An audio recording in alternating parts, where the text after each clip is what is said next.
Hey guys, how's it going? It's going off grid, and today I'm just giving you a sneak peek on a video that I'm going to be making in the near future.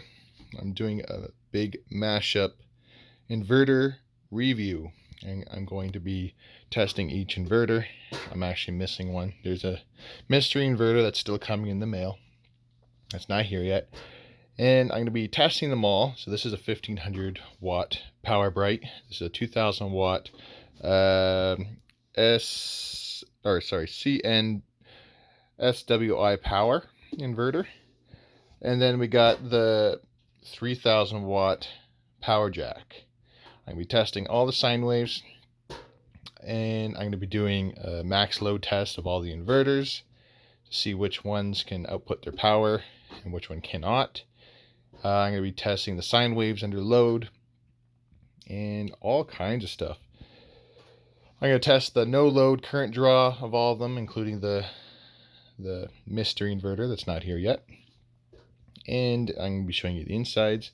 But today I'll actually give you a sneak peek of the insides of all three of these. So this is the Power Bright. I already removed all the screws, so we'll just flip that over. This is the Power Bright on the inside. If anybody watches Narrow's channel, this is the same one he bought broken and repaired. Are very, very similar anyways. Everything on the inside, from what I can tell, is the same. His was broken, and his inductor had come loose, broken off essentially, and that was the only problem with his, I believe. Well, mine was the same problem. I bought it brand new actually, and I had this problem, or at least the ad said brand new, but it was so cheap that I doubt it was brand new. The zip tie is broken off. All this white elastic glue was broken off around. It was wiggling like crazy, but my wires had not come apart yet, so it still worked. So as you can see, I put a crap ton of hot glue all the way around it, and now it doesn't move. I also, what else did I hot glue in this one? Actually nothing. I didn't hot glue anything else in this one. That was the only thing that required it. I like that this one has bus bars running along. That'll keep the current sharing on the MOSFETs a lot more even. When you have wires going from one wire going to a bank of MOSFETs, a longer wire going to another bank, and another longer wire going to the next bank, the longest wire always has the least amount of current. When I put my clamp meter on it, there's less current going to the furthest away MOSFETs, and the closest ones always have the most current. And I find, not always, but often than not, you blow the MOSFETs closest to your input side.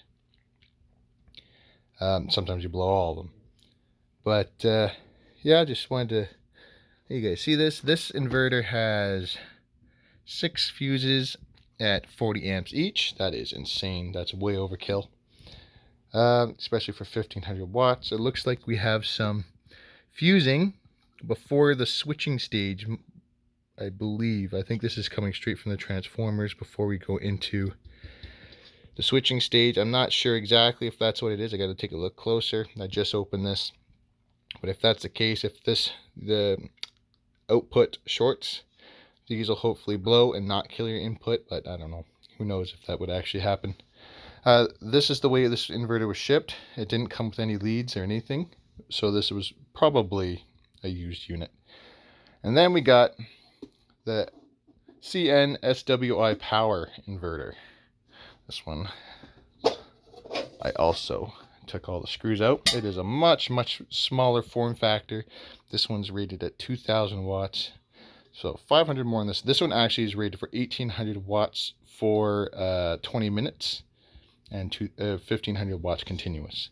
This one just says 2000 watts. 2000 watts is probably something similar to this, where it's like 20 minutes. I did not read the manual. I believe they state it's continuous, but I would doubt that. But it is a very small design, and this is much, much cheaper than this inverter. This inverter retails full price for around 650, 700 Canadian, which is not cheap. This is not a cheap inverter, and this was falling off already. So I believe this is pretty much the only real weak point of this inverter.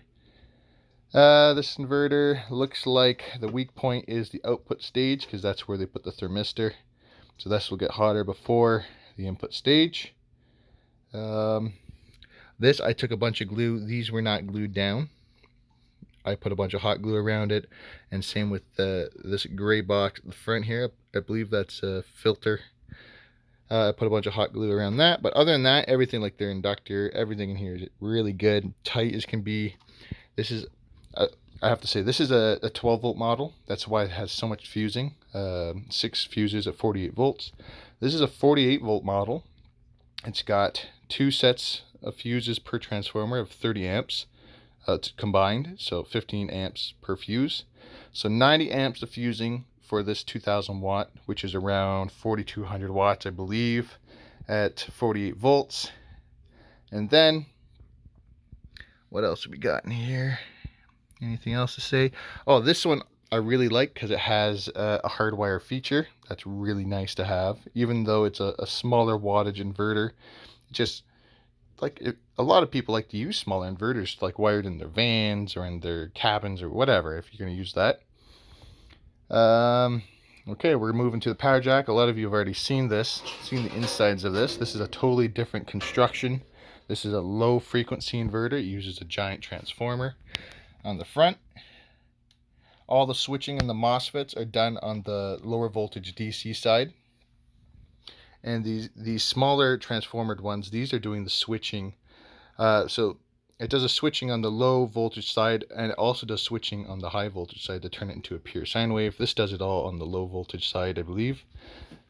So that's a big difference between the two. So there's only MOSFETs on the input side.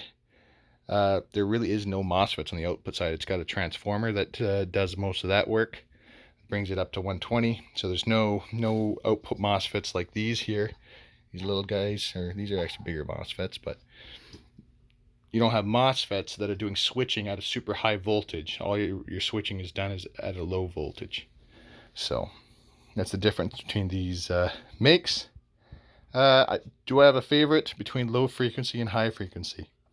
No, I don't really have a favorite between the two, because my system here is low frequency, and that's just because these MagnaSines is what I have available in my area. They're really, really good inverters. They're bulletproof almost, and they have a very low consumption of power at idle.